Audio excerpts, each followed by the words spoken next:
Hello and welcome back to the studio. For this oil pastel painting, I'm starting straight in just with oil pastels, which is kind of my default. I don't always draw, with pencil beforehand or graphite to kind of get a good base down. I found that having an analogous color to whatever my paper color is tends to work pretty well. And then I'm able to kind of just jump in and start adding our pigment. Lately, I've been starting with the lightest color, so kind of marking out some highlights and just trying to kind of map that in before I start going in with more of the shadows. I tend to be the opposite with drawing, even if I'm drawing on tonal paper where I have the option of adding the highlights in. I'm not working on white paper, but then I just kind of go in with the other colors once the highlighted is in. And I think that's because with this pastel matte paper, it really clings to the first color that you place down, and both in value and in hue. And so you really want to be mindful of what you're adding on first. What you layer on in additional passes is a little bit more fluid, is a little bit more sheer, but that first pass is really important. So if you want there to be a highlight underneath, it's helpful to add that right away.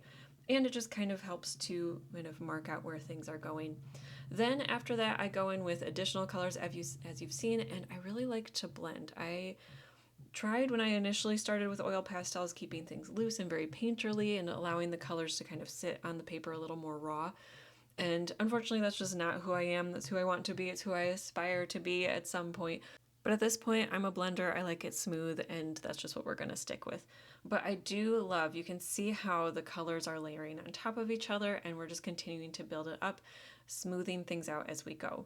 I am adding for this piece the complementary color for the shadows. I found that that worked a little bit better than I did try blue at one point, but the palette that I have, I am working exclusively in Sennelier's Oil Pastel Landscape Kit.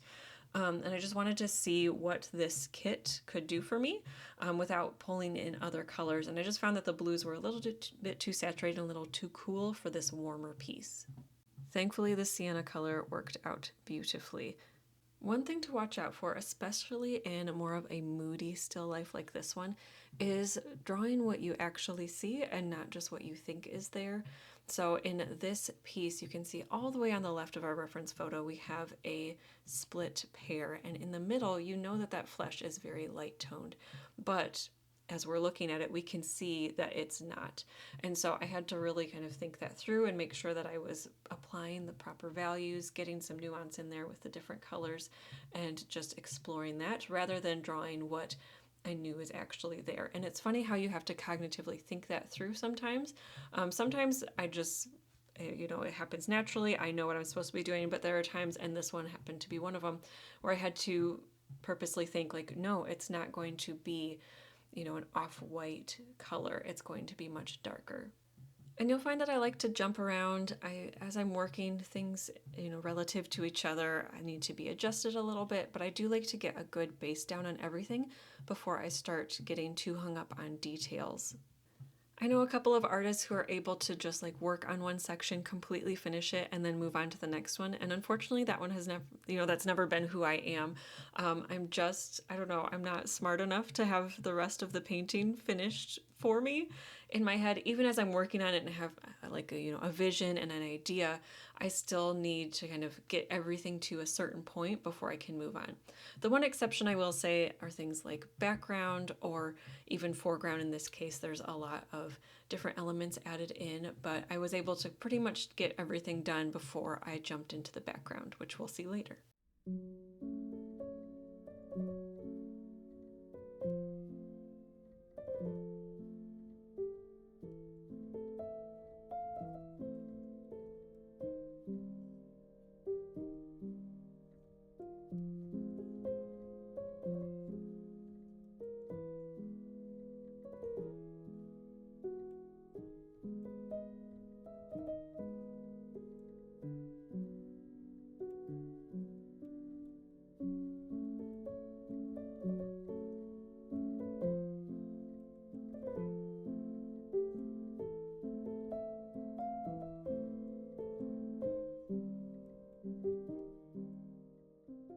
Now that I have a base down for most of the elements in this piece, I can start going in and refining a little bit more. So pushing those highlights, making sure that the shadows are where I want them to be. And here I'm adding white as well as Naples yellow to get kind of those good highlights, and going in with a little bit more detail like the stems. These stems were a great opportunity to repeat kind of unusual colors that were in the rest of the piece, such as kind of that terracotta that was in the veining of the flesh of the pear. That is a really fun color to kind of add in here and play around with in order to make the painting more harmonious overall. Now you can see with our drop cloth at the base, I'm going in with the shadows first, then going in with the midtones and adding highlights last. Because this is so high key, I felt like it was a good opportunity to kind of switch up my normal technique, and instead of starting with the highlights, really making sure that I had the shadows blocked off, that everything was flowing well with the pieces that I had already in place, and that everything was like kind of grounded. So I really wanted to make sure that the pears were sitting on that cloth before I started to add too much detail. And then once I had the shadows and kind of anchor points placed in, I could cover everything with a good layer of, in this case, white. I did decide to go in with white.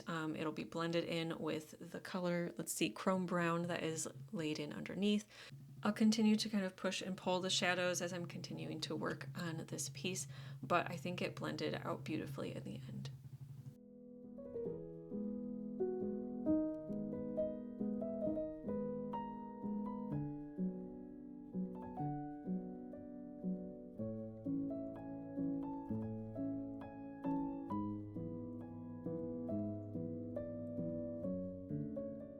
With this piece, you've probably already seen I'm experimenting with using a blending stump for getting into some of those tighter spaces, so areas of the shadow where I want it to be a crisp edge. You can see that I'm working on that quite a bit.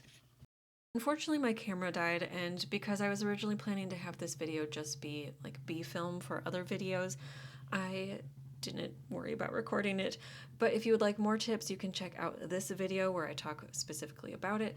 But in summary, I just used a whole lot of two specific colors. There was I believe it's burnt sienna and raw umber, in order to get the values where I wanted it to be. One of the things I'm going through now as I'm adding those finishing details is making sure that areas that I want to be in focus have nice crisp edges. So again, I'm going in with that blending stump or tortillon. I'm just going through making sure that all of the details are nice and crisp, and so that it appears to be in focus in my drawing. Looking for those underlying hues and just the nuances of the color. Then I'll also go through, and anything that I think needs to be more in a soft focus, I will go ahead and soften that as well. And I do that by running my finger over it in the most unceremonious way possible. I'm just trying to blur the edges between these colors in order to get a softened, out of focus effect.